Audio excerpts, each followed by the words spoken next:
Support for Another Round comes from Squarespace. Start building your own website today at squarespace.com. Enter offer code Another Round at checkout and get 10% off. It's your birthday. Yay. All right. You're listening to Another Round. Pass my drink, baby. I love it. Hi, everyone. I'm Heben. I'm Tracy. And welcome to Another Round with Heben and Tracy. So this is usually where I provide a fun noise for the masses. Oh, my God. My sound well is dry. So we have a special guest noise from a penguin. Oh, my gosh. It's a penguin doing an air horn. Can we play it?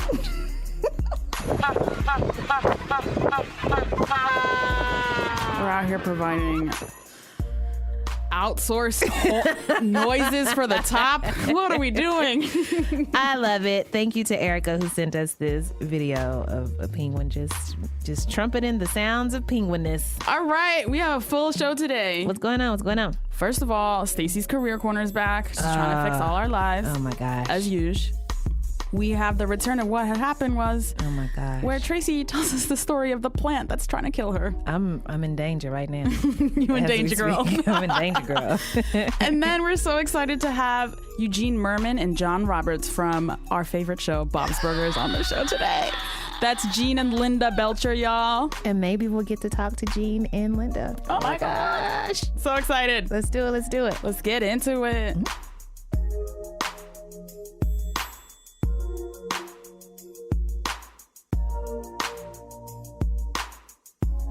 So before we get into the rest of the show, Heben, the Oscars just happened. This is true. The whole world's talking about it, so I guess we should too. I guess. White people got awards. Okay. And then some more white people got awards. Could have guessed that one. And then some white people came to talk on the stage. Mm-hmm. And then Chris Rock was like, here's some more white people. And then more white people came out. And then Leo got his Oscar, spoiler alert. I am happy for him. I am too. I do love me a Leo. I like the fullness of his like face now. Like he's, yes. He's got his adult like daddy weight, you know? Does he have kids? Daddy weight. Oh, yes. Tracy. That's what I like to call it. And that was it. Then he walked off to fight the power, which I appreciated. Leo did? No, my God. Oh, my God. I was like, all right, white boo. I see you. Yeah, that would have been amazing. But no, Chris Rock walked back off to fight the power. I do, too. So what'd you think about the monologue? It was very Chris Rock. Mm-hmm. It was all over the place. Yeah, yeah. I have not seen Chris Rock do stand-up in a long time, so I've forgotten that he is a pretty conservative guy when it comes to certain points of blackness. What do you mean? There's his super famous bit from one of his routines, Black People versus Niggas. Oh my God, the thing white people still cite in serious conversations about race. Love, yes, so much. And so, you know, like he had like jokes about, you know, people who are like black people who are protesting are, you know, kind of silly. That was uncomfortable. Any argument that's like we could be protesting other things. Yeah, like we could be protesting things that matter. Yeah, like, you know, exactly. It's not that deep. I'm sure there were no black nominees some of those years, say 62 or 63, and black people did not protest. Why? Because we had real things to protest at the time. You know?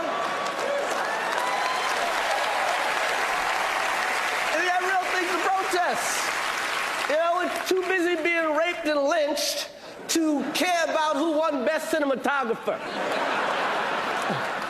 You know, when your grandmother's swinging from a tree, it's really hard to care about best documentary foreign short.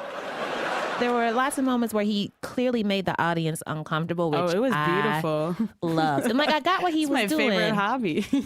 Right. I get what he was doing. Like, you know, I'm going to like tell some jokes that I know that they're going to laugh at in the beginning. Yeah. And a lot of people saw that as like pandering because they happen to be at the expense of like black folks or blackness. Word. And I'm not excusing like the way he chose to do this, but like you make them comfortable so that when you make them uncomfortable, it's like an even sharper slap in the face. Word. So that part I got. That's a real tactic. Yeah. I wish you would have done it in a different way. Because there was the part where they like laughed at the lynching joke a little too much. behalf of white Ooh. people. Like, it was supposed to make them uncomfortable, and it didn't make them uncomfortable enough for me, and that made me uncomfortable. But in the end, I think it says more about them than like Chris for telling the jokes. There are definitely some good zingers in there. I mean, Hollywood is sorority racist. Absolutely. You're just not a Kappa. We like you, but you're just not a Yeah, Kappa. they're not going to say we don't like you niggers. Right. It's not a Kappa, girl. That's all. Peak discomfort, I think, was when he made the joke about how the in memoriam portion was just going to be like pictures of all the black people killed by police officers. Things are going to be a little different at the Oscars. This year, in the in memoriam package, it's just going to be black people that were shot by the cops on their way to the movies. There were audible That was groans. beautiful. It was like 5 minutes of Yeah, that was great. Yeah, sit with that motherfucker. And then it was almost like, wait, y'all, we got to get it together. Then they started like clapping and cheering. I really loved that. There was a Black Lives Matter call out at the end, which I really, really loved. But there were also like unnecessary shots at the Ask Her More thing. They're like, Ask Her More is this, I guess, like campaign to ask women more on the red carpet. Oh, yeah. First of all, red carpet reporting makes my eyes bleed. It's terrible. What has ever been We don't. achieved or learned from a know. red carpet question Like, girl, for stand there anyone? and let me see your dress and go on somewhere. Now, it's like you ask the men more. Hey, everything's not sexism. Everything's not racism. They ask the men more because the men are all wearing the same outfits, okay?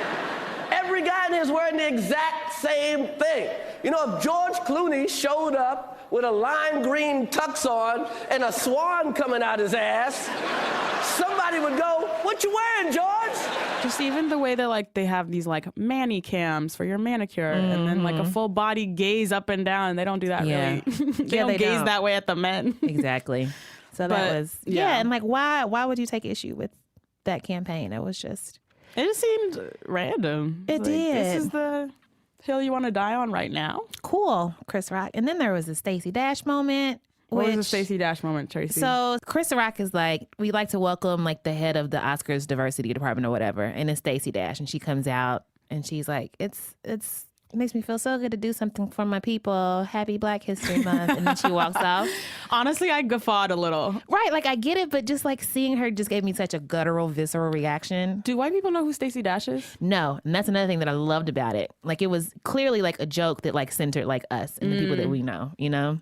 Or they might not know what she means to us. She's not just Dion from Clueless. Right, She's Dion from Clueless who, at every chance she gets, shits on black people. yes. In spite of her being on the cover of all and every black men's magazine for the last 20 years. Oops. Bloop, bloop. Anyway, it was a perfect dig at her and at the Oscars, but I was just like, I just don't want to share this moment with you, Stacey Dash. I don't want to say anything. You don't deserve this. You don't deserve this right now. That was the Oscars, pretty much, folks. It was 17 hours of discomfort. I was just so annoyed that this whole Oscar season, we've been talking about Oscars so white as if it's like a new thing. Yeah. It's like, bruh, since the time the Oscars have existed, we've been talking about this. Also, very predictably on the red carpet, they only asked about the Oscar so white thing To people of brown color, people. yes. Right. I think Mark Ruffalo gave a really, really smart, intelligent. All right, white boo. Right. I'm not mad at that one. Let me start paying more attention to you. But I mean, overall, like this whole thing, like having Chris Rock come in and like eviscerate white folks for the bullshit they've been pulling and still not make any active changes. It's just like the whole SNL thing. Like, you know, SNL doesn't have enough blah, blah, blah, blah. And then like, let's make jokes about it. That's a way to make us look progressive. And you're not actually doing anything. The same about the Oscars. Like, don't just put Chris Rock in a very nice suit and have him tell looked jokes about great. jokes. He looked up. How is he aging backwards? My gosh. Hey, Chris, come on the show. Right. But like they'll let us come in their arenas and make fun of them. And then we leave and the shit stays just as white. Yeah, and it's like, hey, did we all have fun here? No. Right. I'm still This is not salty. over. Exactly. So those are our thoughts, guys. Dun-dun-dun-dun-bum.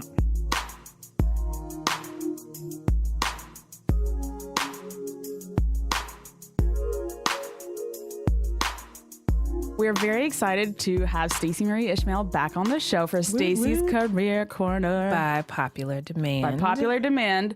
This week, we're talking about internships. Interns. And we always pay our interns. Yes, Yes, for the BuzzFeed record. does. God bless. Which I understand is not very common. It's not acceptable. Oh, I can tell you stories. Anyways, we've gotten a lot of questions. We have a lot of people who want to know, like, can internships actually lead to anything? What should you do as an intern that distinguishes you from the sea of interns? You need to treat your internship like a mini job. And that can be difficult in some industries. You know, there's this like stereotype of all you're going to do is make photocopies. Nobody makes photocopies anymore, but for the record. But make I've made photocopies and get coffee for people. And really, even if your internship is very serious, you might sometimes have to get coffee for people. And I'm using that to mean you need to be useful to the people around you. And being useful to the people around you means making sure you know what they do. You know what their expectations are of you, and if they don't have any, you should get some. And they know that you are available, and these are the skills that you have, and this is how you can contribute to the team. And one of the biggest challenge with internships is they are often not well structured. Yes. Right? So we happen to work for an organization which thinks a lot about internships and fellowships and how those work and what those mean. But often people get into a position of an internship, and it's their first day, and they're like, okay, this is your desk. That's it. Your first thing that you should do as an intern is find out who is nominally responsible for you. And if nobody's been assigned to you, attach yourself to someone who looks friendly. You know, don't bombard them with questions while they're in the middle of the day, but spend some time figuring out what it is that people are doing and what do you already see that, you know, that can be helpful to them. So if you are in a media organization, it is very unlikely that if you're coming in as an entry-level intern, like on your first day, you're going to like write a story that's going to appear on the homepage. Yeah. There might be something happening on CNN and somebody says, hey, can somebody watch this? And you're like, yes, I can. And I'll take notes and then I'll feed them back to somebody else. Or if you're working for a technology company, it might mean, are there any bugs if you're like a dev intern that I can work on? Because if in an engineering organization, a technology company, fixing bugs is like the least favorite thing for people to do. Showing that, hey, I will fix all the bugs this week, or I'll try to fix all the bugs this week. Like you will endear yourself so fast to the other engineers. With all of the basics of don't get things wrong. Right. Like, show up on time, like figure out what other people are wearing, and then wear a slightly more formal version of that. You know, at the end of every day, ask yourself, did you learn anything and did you help anybody else? And if you basically can tick those two boxes every single day, you've had a very successful internship, even if that doesn't turn into a job, because you've gone in and then when you've left, you know more, or you've had more useful experiences. And so one of the challenging things is say, let's say you're an introvert doing an internship, is you have to go and talk to people because you can't just sit there and, you know, not stand out. And so standing out doesn't mean like shoving your nearest intern down the stairs so that you can make sure you go to the meeting that they were invited to. Standing out definitely means, have you demonstrated to people in the room or people in the meetings or people in the office that you are interesting, that you are useful? You know, if by the end of your first week no one knows your name, you probably need to do slightly more work. Right. Yeah, there was a point in my like value. internship career where I was like, if I leave the room, will they even know who I was? Yeah, definitely. Will they even remember me in a semester? And that really means you have to have been listening and you have to have been paying attention to what the other people around you are doing.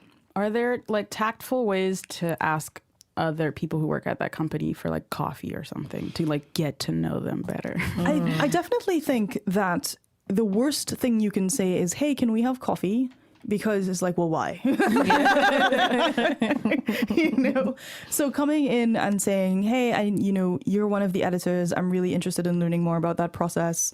Can I take you for coffee for 20 minutes? Because that then situates the conversation that you want to have instead of it just being like awkward and open-ended and be like, so what do you do? The point of introduction assumes that you've done some research about who that person is, what their job is, and therefore, if they were to ask, well, what do you want to talk about? You know, just like, I just thought it would be nice. Because while that is flattering, it's also a gigantic waste of everyone's time. You also have very strong feelings about being asked by someone to pick your brain. Like, I hate that phrase so much, I can't even tell you. There's something like weird and zombie-ish about it. It's like, your brain. Just like, little bits of it here and there. just pick a little bit. it drives me nuts. But it also comes from people who are really asking for free consulting advice. Yes. Can you solve my business problems? Like, no. One of the two common tropes when asking for help is being insufficiently specific and directed. about how it is that person can help you. One of my favorite things that one of my mentors ever told me is whenever you leave a meeting, if you're introduced to someone and you like them and you had a meeting, is always ask them, who else should I talk to?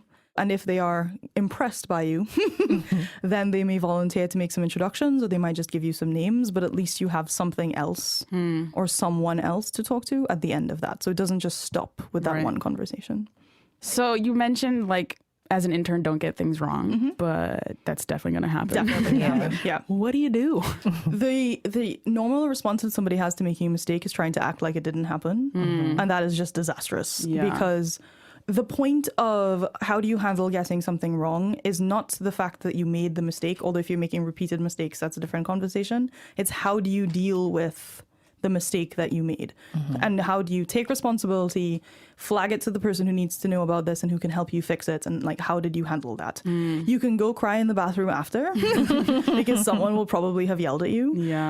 But the fact is you will get things wrong because you are there to learn, and part of learning is not knowing everything. Like otherwise what is the point? But owning the mistake and being really forthright about it, and then not making the same mistake again. There's one of the people I most respect in product management he's a partner at Google Ventures. His name is Ken Norton, and he always says, make new mistakes, right? So the mistake that you make on your first day should not be the mistake that you make on the last day of your internship. Ooh. Brilliant.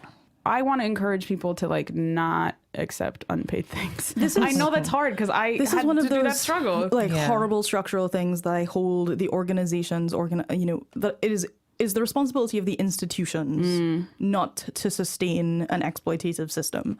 And it's heard that in the back. Yes, for the people in the cheap seats. Cheap seats. The reason I say it's exploitative is because what it does is it sets it up so that only people who can afford to work for free get these kinds of opportunities, which inevitably means you're going to hurt your diverse candidate pool because of all of the things that we know about who gets to work in media and who gets to work in technology and where those opportunities come from.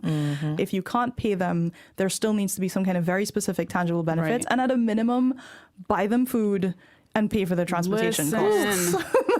Literally the very least you could do is keep them alive while they work for you. That bar is so low it's on the floor. It's just make sure your interns aren't hungry and that they can get to home, school, back, whatever it is. So if you are having a horrible internship experience, it's often not your fault. Sometimes it is absolutely 100% your fault, but it's often the responsibility of the people who set up that program. Word. Stacey Marie, thank you so much. I'm sure for all this intern wisdom. You changed somebody's life out there today. I can feel it. If you would like to follow Stacey Marie and all of the amazing things that she does out of the studio, you can find her on Twitter at S_M_I. You can find her awesome work at the BuzzFeed News app. BuzzFeed.com/news app. Yep.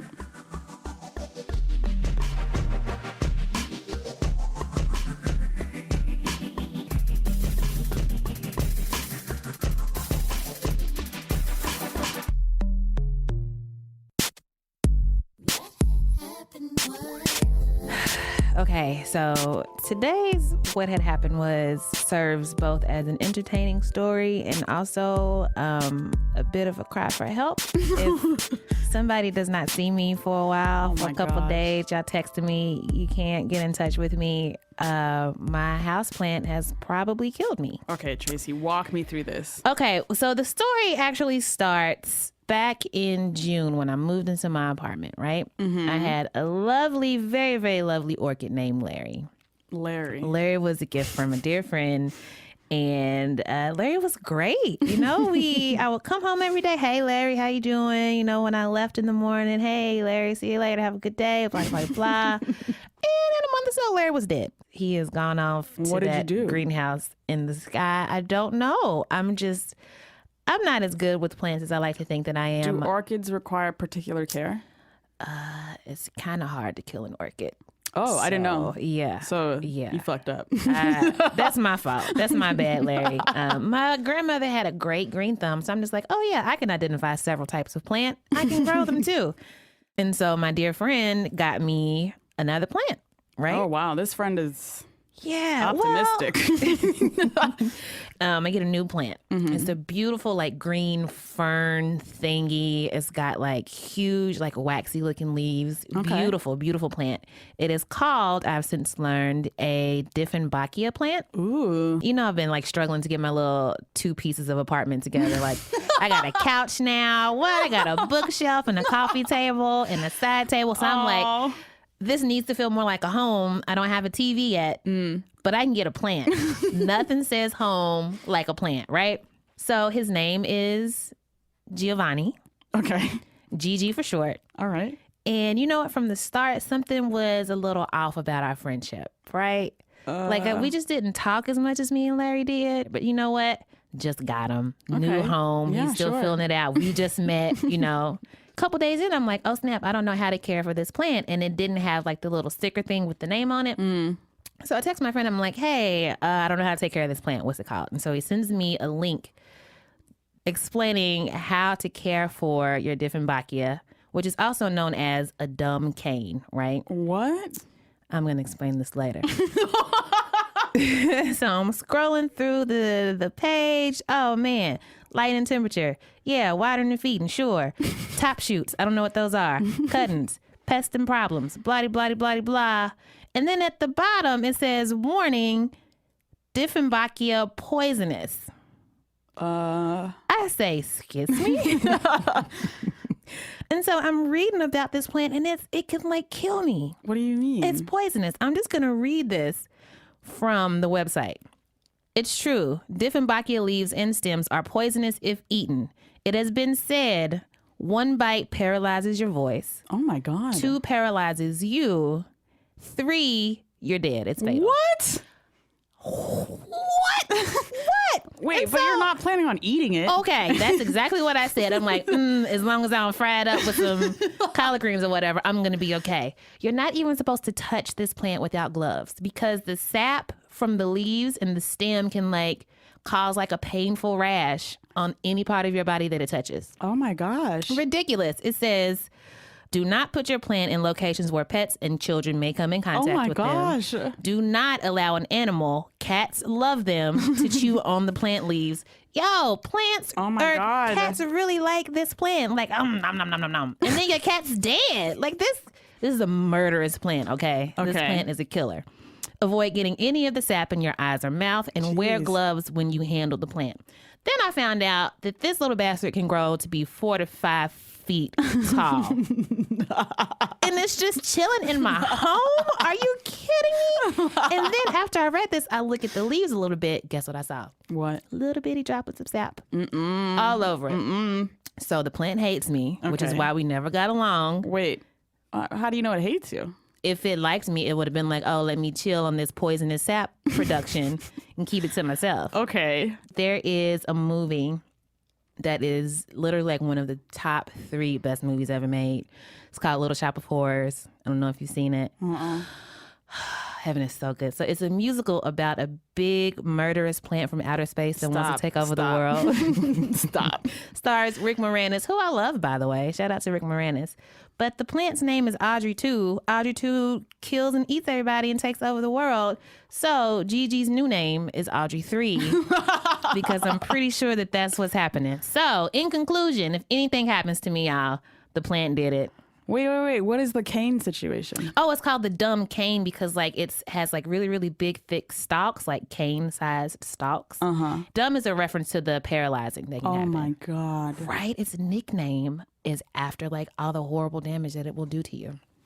And this is my friend, quote unquote. So did you get rid of it? No, he's cute. Oh my God. Are you fucking kidding me? It looks very nice in my living room. What am I supposed to do? Tracy. I gotta water him today, so if you don't see me tomorrow, Did you get gloves at least? no. Tracy. I'm doing this wrong. I know this thing could kill me, paralyze me.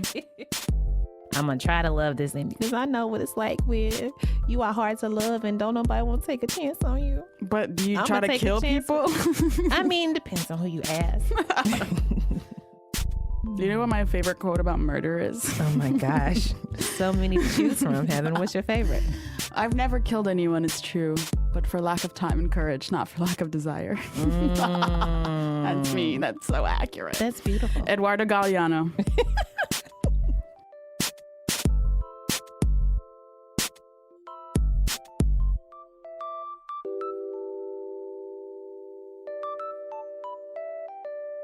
Okay, y'all. So we have talked about Bob's Burgers for a long time on this show. Ad infinitum. Bob's Burgers is a show that airs on Fox. It's an animated show. So it basically follows the Belcher family. They have a little restaurant, a little burger restaurant. It's cute. They have a burger pun of the day all the time. Like, I don't bay leaf in magic burger. Mission a corn plished burger comes with corn salsa. The majority of the show takes place in the restaurant, or like they have adventures outside the restaurant. They follow the kids, they follow the parents. Gene is an incredibly deadpan child. Yeah, he loves music and he has a lot of feminist leanings. Take back the night. Yes. He has screamed on more than one occasion. And then Linda is my favorite TV Aw, mom. she's the best mom. She knows how to have fun. She likes her mommy juice, her wine. But she's such a loving, kind, and like supportive So supportive. mom. She'll follow her kids on their crazy adventures. Yeah, She's like- you know what? I'll go through this with you. The show's a lot of fun, and I love all the like random silly things that can happen in that universe. Mm-hmm. We're excited to have Eugene Mirman, aka Gene from Bob's Burgers, in the studio. Hi, Hello. Eugene. Hello. Welcome. And we are also very excited to have John Roberts, aka Linda, joining Hello. us from LA. Hi, guys. Hi. Hi, Linda / John. Hello. Hi, John. Hi, Eugene. One random side note about Bob's Burgers: it's the only time I've ever laughed at a white person's N-word joke. Because Linda was like, she's in the situation where she's in a yarn store. I don't know what a yarn store, what is that called? Fabric? Heaven, if you ask me. Anyways, Yeah. a yarn store, and she's asking this person, "Oh, do you knit?" And he opens his trench coat, and he's wearing a blue turtleneck, and it says "Knittas for life." And Linda goes, "What up, my Knitta?" Yeah. It's so beautiful. Only N-word joke from white people I've ever laughed at. So welcome to the show, y'all. Thank you. Thanks for yeah. having us. We are so excited that you're here. This show is such a big part of both of our self-care routines. And we talk about self-care a lot because life is hard and life is long. And sometimes you just need to like tune out everything and watch some good cartoons. Yes, facts. So thank you for existing. Oh my God, I heard Linda. I'm sorry. We'll be okay. Yeah, she's here with you. She wants some of that rum. Oh, Linda, I'm sorry we can't get you some rum. No. Okay, We'll so drink your portion though. It's all right. we're going to start with Eugene first. Sure. Mark Maron called you one of the greatest absurdists of our time. Oh, that's very nice of him. You have a great habit of taking out ads in newspapers to protest companies like Delta and Time Warner that have it. wronged you. Who has it. not been wronged by Time Warner and Delta? Yeah. Where does your comedy come from? I guess it comes from sort of probably my weird interpretation of everyday things. You know, a lot of it like taking out an ad on Time Warner and that sort of thing.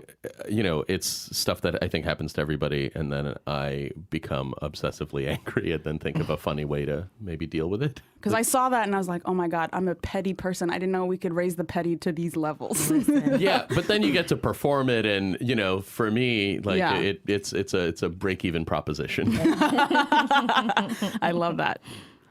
So how did you get to Bob's Burgers? So I've known Lauren Bouchard for a while. I used to do comedy in Boston when he was working on Dr. Katz, and I lived with Brendan Small, who created home movies with him. You know, so Lauren would come to the third floor of a Chinese restaurant, the Comedy Studio on the third floor of the Hong Kong restaurant in Harvard Square, when people would come to do Dr. Katz in Boston, and he would come hang out and see comedy, and he saw me there and Brendan there. So, you know, when they started making home movies, you know, I had done an episode with them, and then when we had moved here, Lauren had me on Lucy, Daughter of the Devil, and then when he was making the Bob's Burgers, which we actually created like a pilot that we worked on for maybe like 2 years or something, like tweaking little things. Tina was originally Dan, who is played by Dan. Yeah, Tina was originally Tina was originally a boy named Dan, and then it was changed to be a girl named Tina with still Dan Mintz doing the voice. But we had sort of worked on it, and we would record stuff and then improvise, and we did that for really a year and a half or two, and then one day we're told it was picked up. We're going to pivot to John.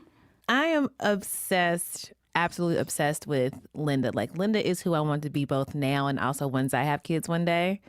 And according to our research, Linda's voice is based on your mom, who you described as the Brooklyn Italian mom that everyone knows. Nice. I've only lived in Brooklyn for like a year and a half. So tell me about the Brooklyn Italian mom that everyone knows. Yeah. I think it was a period of time where my mom came up in Brooklyn, and it's, they all live in Florida now, but so it could be Jewish too. And it's kind of just that New York mom that kind of guilts her kids and makes great food and guilts her kids and, keeps everything real clean. And it's a very generational thing too. Mm-hmm. So I don't know that it's kind of like a dying breed almost, Yeah. Unless our generation pulls it together. I could see some Gen Xers turning out like that. We haven't shaken it off yet, so, Tell us more about your mom. I'm very interested to see like how much of Linda you borrowed from your mother. Like, what did she do? What was growing up with her like? Well, moms are the best. Let's talk about moms. They give us life, first of all. Literally. My parents split when I was a year old. My dad moved into New York City. This is like a therapy session now. And talk to us, John. Talk to us. Oh, it hurts. So he was on the Upper East Side, and my mom, kind of raised me and my sister in Jersey. And, so I was kind of more raised by my mom, and she's kind of a very type A personality, worked a couple jobs, and but she could also party a little bit too, so she had her wine and things like that, but you'd never really know. She's always kind of put together and that kind of thing, and very, very strong woman. And when they divorced in the 70s, it was very much that time for like women's empowerment and stuff like that. Oh yes, Mom, get it. So she took it and ran, so it's kind of very lucky. She's very supportive and very loving, and just really accepted her children for who they were. And when she speaks to people, do people ever say, "Oh my gosh, you sound just like the mom from Bob's Burgers"?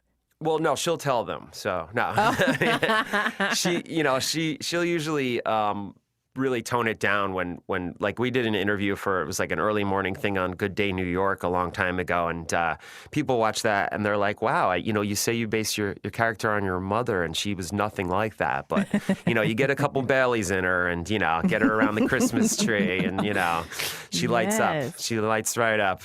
Is that where the drinking Linda jokes come from? Mommy doesn't get drunk, she just has fun. Yeah, I think all cool mommies drink a little alcohol, and it's probably a coping mechanism for the fact that kids are screaming at you all day long, but I like that Linda and Bob are a team, and they're in control, and they discipline and love their kids, but mommy needs playtime too, Right.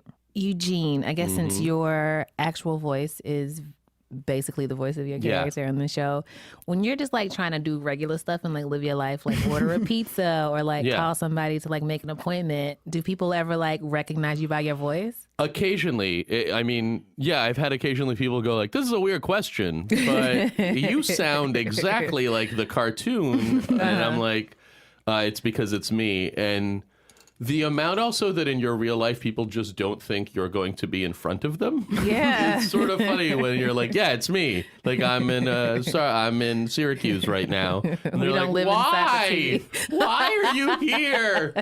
Like I had a show or something. Anyway, but yeah. So occasionally people do, and it's. Do you ever disguise your actual voice to keep that from happening when you just don't feel like dealing with the potential fallout? I don't think that there's been a situation where I'm at a bar and I'm like, I'd like a Jack and Coke. I hope no one knows that this is me.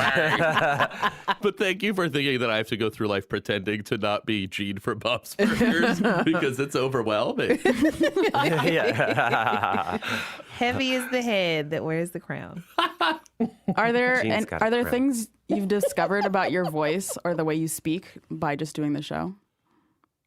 I feel like I've learned a lot about myself by just doing this podcast. Like what? I really lean on inflections when I speak. And sometimes I don't do the right inflection, and it's very confusing. That's what I've learned. I'm like, oh, your inflections have to match what you're saying. Are you forgetting to breathe? That's what's happening.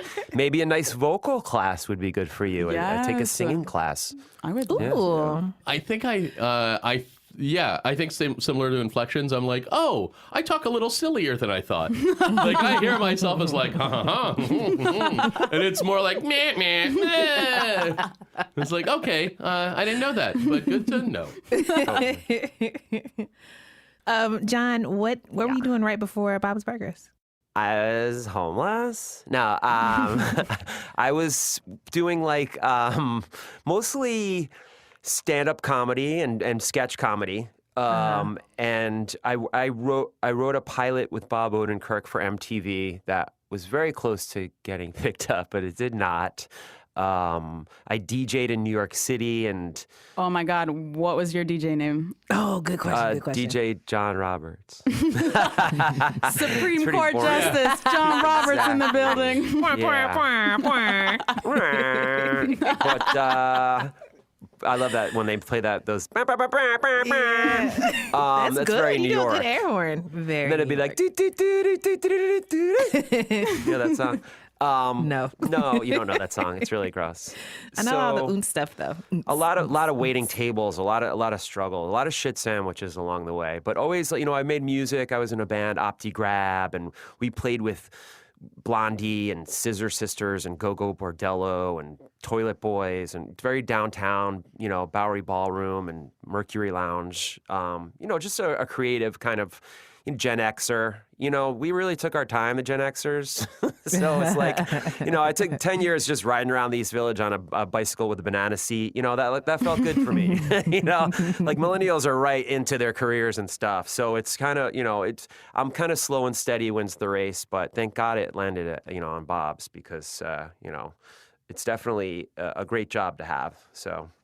Aw. One of the things I really like about the show, and it's really hard to pull off, is that you could actually watch, this is actually family comedy. Adults Yeah. will enjoy it and children will enjoy it. Yes. I used to babysit, and that is very hard to find, Yeah. where you can sit with the child and actually enjoy it.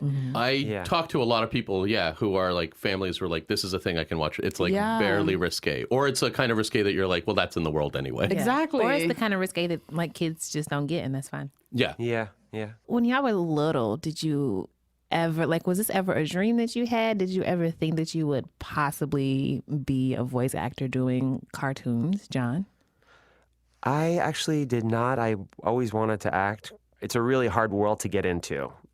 So it just kind of came out of nowhere, which is also the best way to get a job. I did some creative visualization, but that was more in like my 30s, just like rocking back and forth in the East Village, just like after I just got back from Coinstar and just like eating a slice of pizza, just dreaming, like I would love to do voiceover. How about you, Eugene? I don't know that it was a specific goal as much as something that I love doing. Okay, one more Yeah. quick question before we head into Pew Pew Pew. Eugene, Sure. when did you know that you were funny?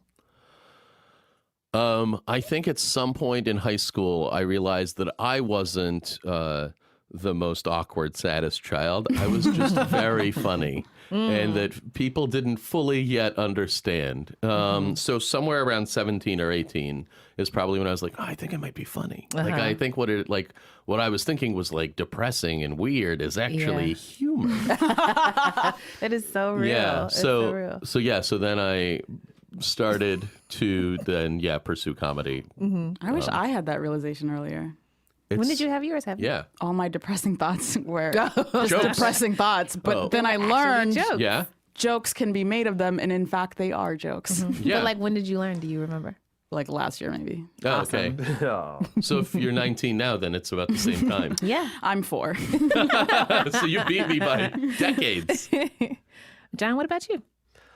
I used to make my family laugh, and I would end up going on vacation, because my mom was also friends with a lot of other single moms that had daughters. So there were never any guys around. So I would just make all the girls laugh and, they would all get like, in the hotel room, I'd get them all in the bed and then like perform for them. Or I think when the first video camera came out, my mom had a wig and I pretended I was Brooke Shields and did that Calvin Klein commercial. And then I would say, nothing comes between me and my Calvins. And then I would make a fart sound and be like, oops. It was like really stupid. But I would make people, it always starts with a fart joke. Would you yell, in 26 years, I'll be paid for this? Exactly.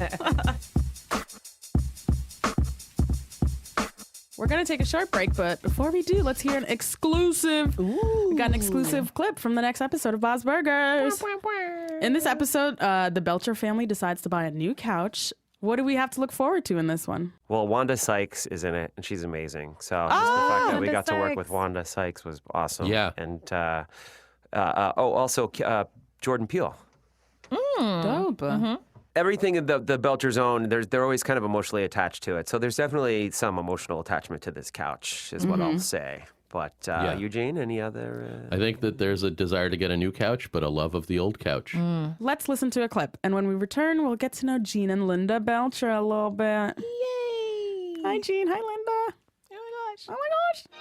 Aw, I love the sofa queen. Her sofas are firm, but they're fair. Dad? Yeah? While we're on the subject of couches, maybe it would be a good time for you and Mom to have, the talk. Oh. What's she mean? What talk? Is this about how messy Mom's purse has been? I love balled up receipts as much as the next guy, but come on! No, Gene.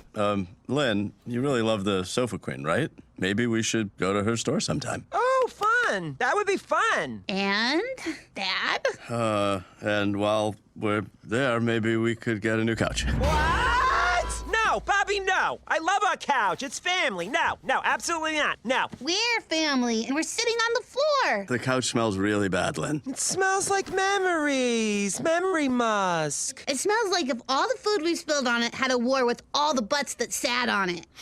I'm mostly getting Dad. The stuffing in the cushions is all lumpy. Well, your cushions are pretty lumpy too, mister. Oh, I love you lumps. Come on, let me tell you. Come on, let me.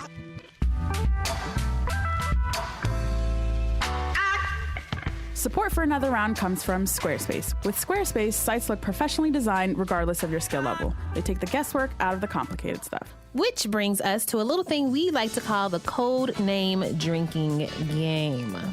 The rules are simple. I will present Fair Heben with a terrifying HTML code, and she has to guess what it means. And if she loses, she drinks. Okay, you ready? All right, so first up, we have the letters B and R inside the little greater than, less than symbols. You know what I'm talking about? Does that piece of code mean A, it's a tag for a line break to move text onto a new line? B, it's a code for a bullet repetition to autofill bullet points for a large amount of text? C, it's a code for a broken link to alert users to a broken URL? Or D, it's a command for a bold reply to infuse your timid response with a little more gusto? No, it's definitely not that one. I'm going to go with line break. That is correct. Yes, bitch. Good job, Him. You should drink anyway. You deserve it. I do. Yay.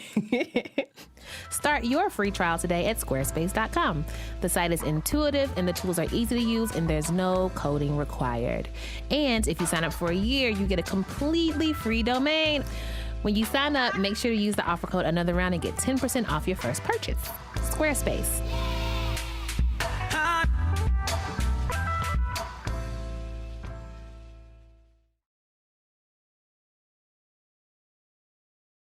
Okay, so now is the fun part of the interview. If for some reason you weren't having fun before, that's fine. It changes now. This is our rapid fire question segment that we like to call Pew Pew Pew. John, you can't see me, but I'm doing finger guns in the air, and the Pew Pew Pew is because guns shoot things. Yeah. I can see you, and it makes perfect sense what you're doing. Thank you. For this edition of Pew Pew, we are very, very excited to welcome into the show Linda Belcher and Gene Belcher from the very show that we've been talking about. Hi, Linda. Hey, how are you? I'm good. How are you?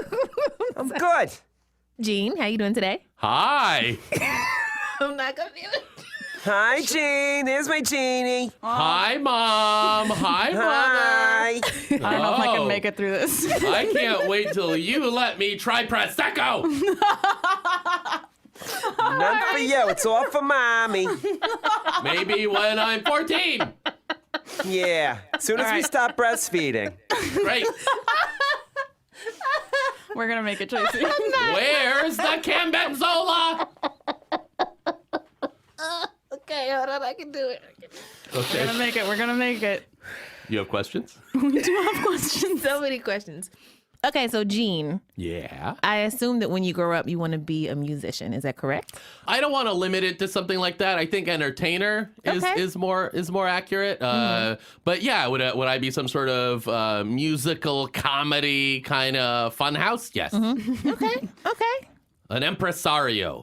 Oh, that's a nice word. A childlike Andy Warhol. I'm impressed that you know who Andy Warhol is. I don't. Gene, do you identify as a feminist? Yeah. And I'm 11. What do you think it is? I think it's like if a lady wants to, buy a bookstore, she can. I think if she wants to have a race car, she can.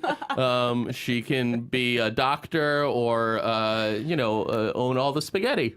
Yeah. Like all of it. Own Like she all could. the spaghetti. I mean, all at any given time, there's a certain amount of spaghetti in a world, and I think that if anyone can have it all, it's fine. I don't care who has it. So women Feminism. can Good have answer. it all. Great, They Linda. can have it all. You've done a great job with this one.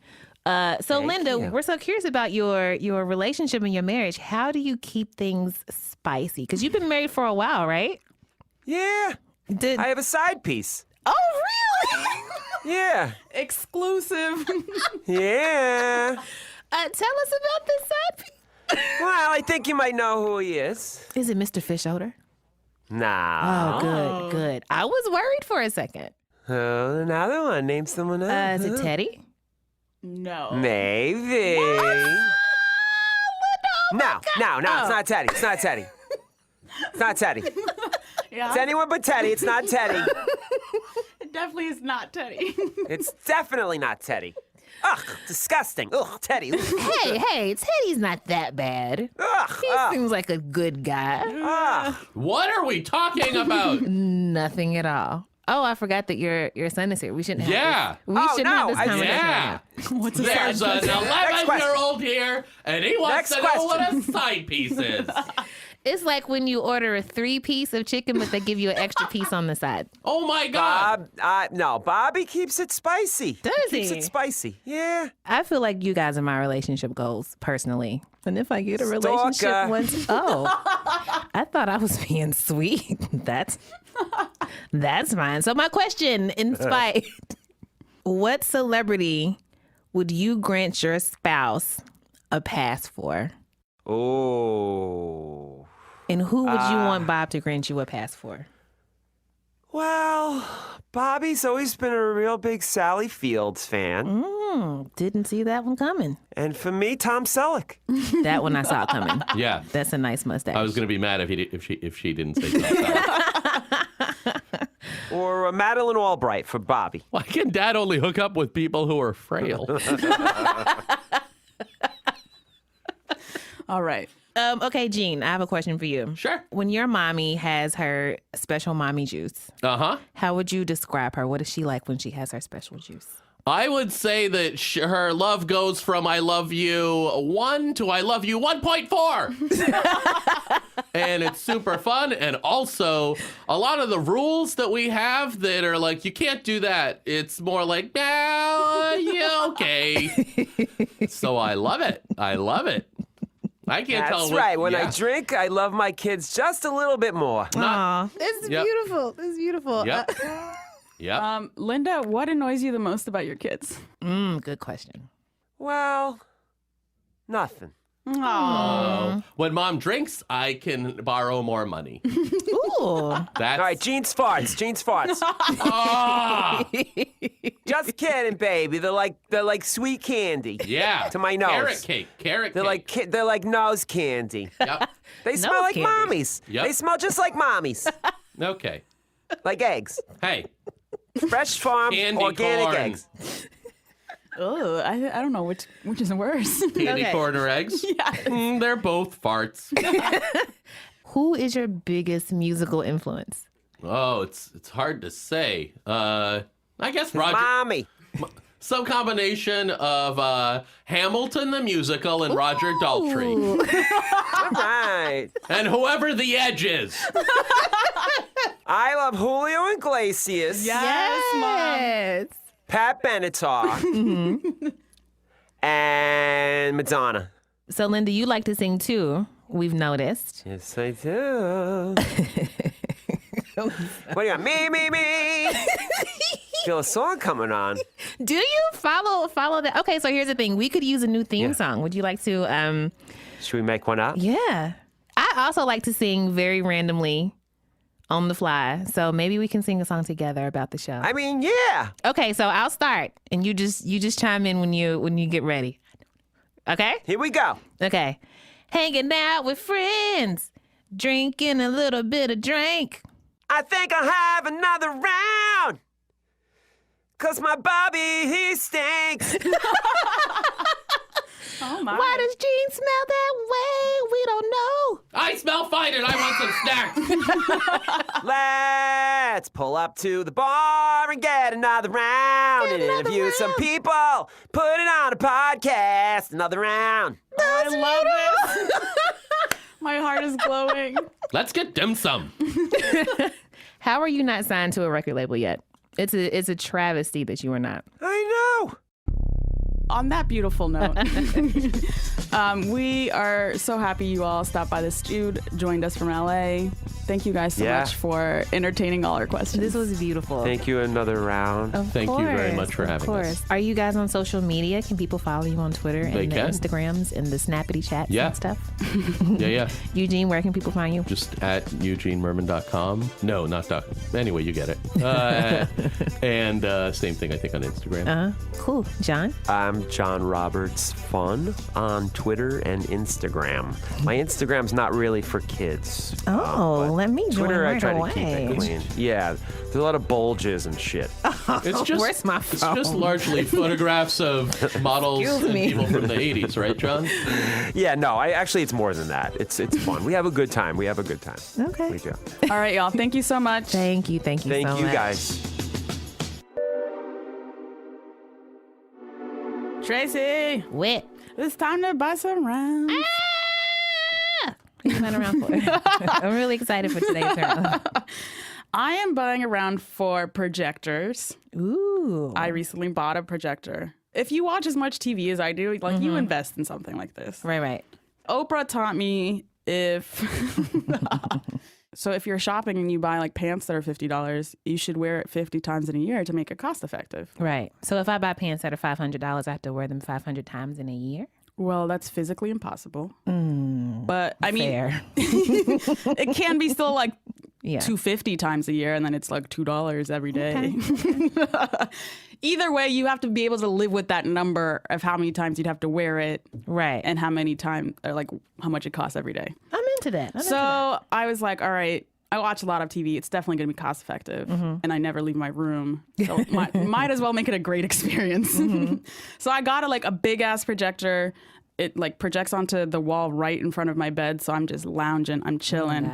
But like the picture is like... The picture is incredible. What? Incredible quality. So now, if you're looking for me, I'm at home watching Beyonce videos on a wall, watching all my shows on a wall. Can you also project it to the ceiling? Yeah. Oh my gosh. I'll never leave my bedroom.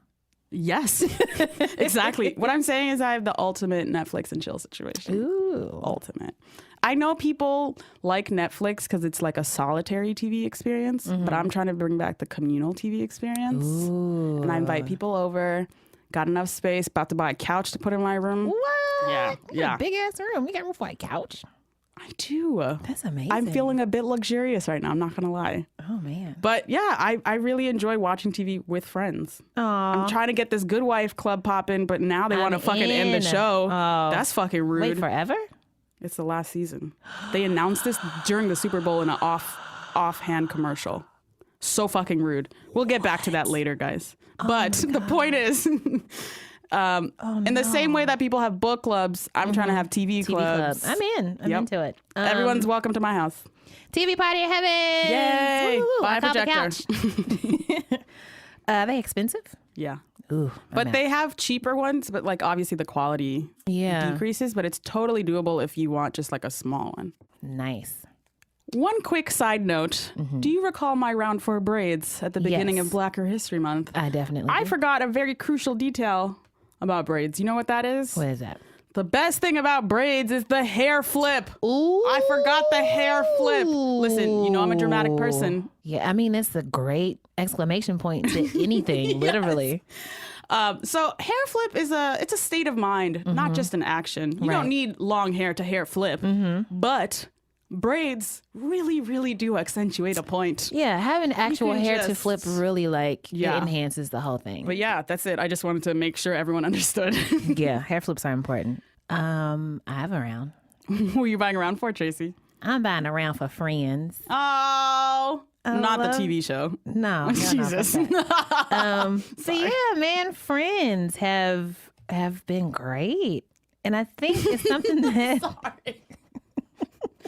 This is literally like a new. Have you heard of Friends? No, that's really how I feel though. This is like a new revelation for me because like I remember distinctly a time in my life when I had no friends really, or like one or two maybe, because my anxiety was so bad that first of all I seemed really weird to people. And they were like, I know who she is, but I ain't trying to sit with her. Which fine, fair, I get it. I was really weird. And then two, like I just didn't trust anybody. Makes sense. So yeah, like I've had like at any given time in my life, like 1 to 2 friends until I started taking my anxiety medicine, really. But like shortly before that, I was really like, okay, because I moved back to Louisville from Philly. And like so many people that I was friends with in Louisville before either weren't there anymore, they had moved, they're working all the time, they got families, whatever. So I'm like, okay, I'm a 20-something adult. I'm going to go make friends, which is hard to do as an adult. Yeah. Oh my gosh, when you're in school, it's like, okay, I see you every day in 5th period, so it makes sense for us to like talk to each other. But like, you know, like what do you do when you're like 28 and you're like on the bus stop and you're like, man, this person seems really cool. How do I become their friend? You can't do it in a non-creepy way. You can't. Hi, bus person, I see you waiting on the same bus. We got stuff in common. You want to hang out sometimes? Doesn't work. It doesn't work at all. I'm not saying that I've tried. I'm also not saying that I have not tried. But that particular tactic doesn't work. Now, like, I'm at a point in my life where I have, like, lots of, like, people that I would call in an emergency if I had to. And it just, like, makes dealing with crises so much easier. You know? I have a key to Tracy's apartment. Still haven't been there. Listen. But I suppose I'm one of those people. If you want to come and hang out with my murderous plant, feel free. Feel free. But women friends, especially, like I never knew the merits of having like a good group of girlfriends until like the past year. It is amazing because men are the source of so much of my grief. Who else can I complain about men with? Other women. It's great. It's therapeutic. It's so I love beautiful. it. Over Christmas, I got my heart broken when I went back home because my life is a comedy. And it's like, yo, what's the worst possible time for this to happen? Your Tracy. favorite holiday, Christmas.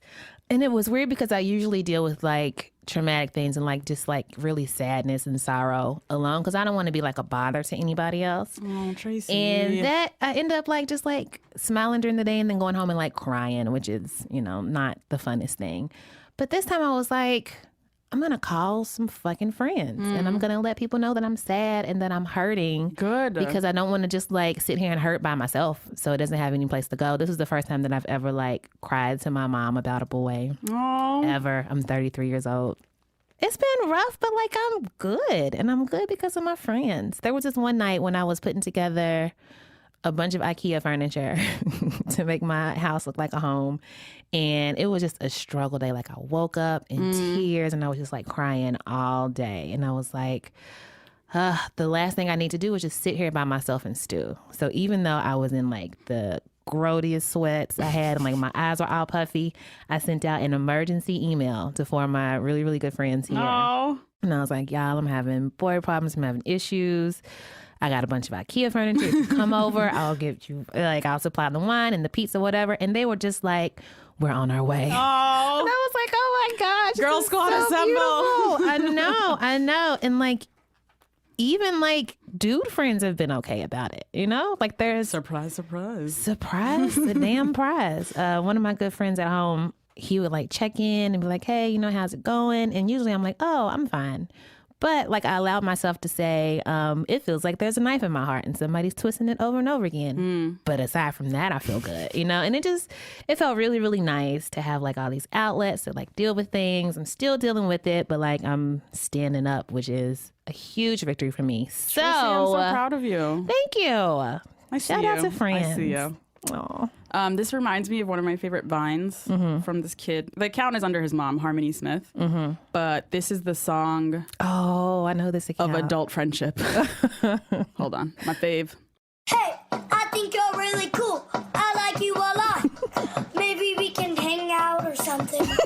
I love this kid. That kid is me. Maybe we can hang out or something. Oh, I love it. So thanks to all my friends, Heben. Oh, Tracy, my girl.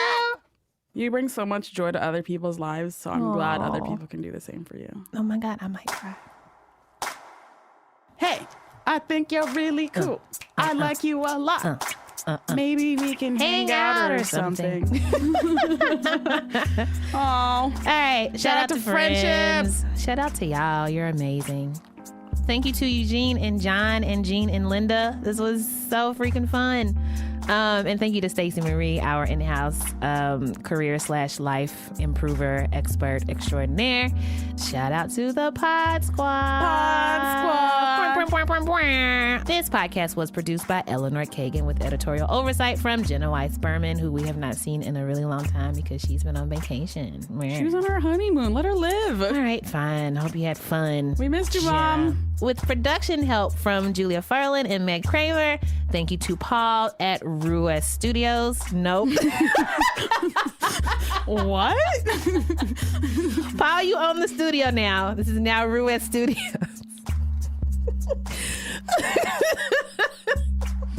That's a weird thing your brain did.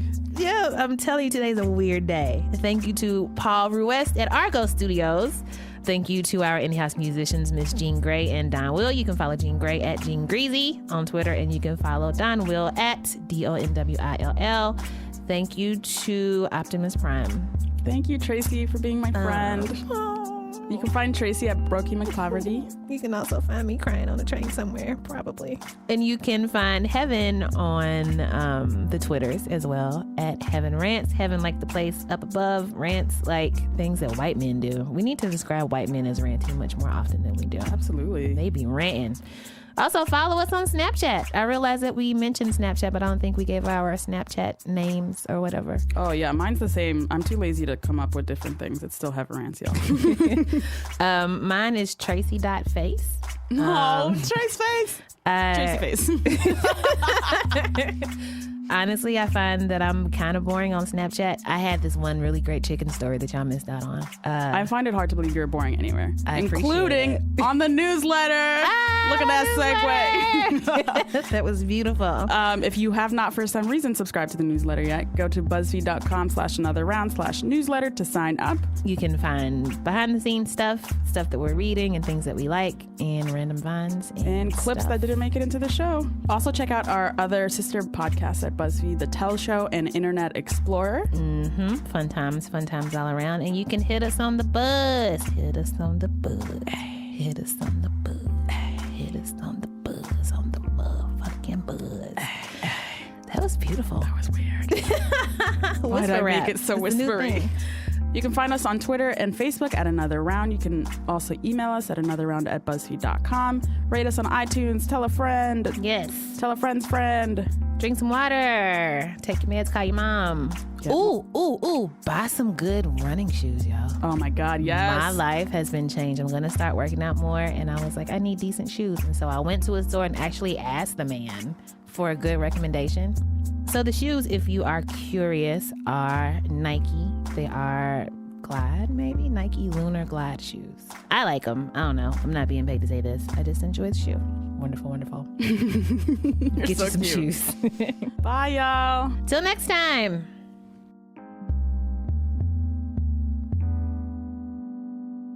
There's a passage that I want to read about this little bastard. Oh my God. No. Where is this passage? Today's sermon comes from house plants that you should not let into your house.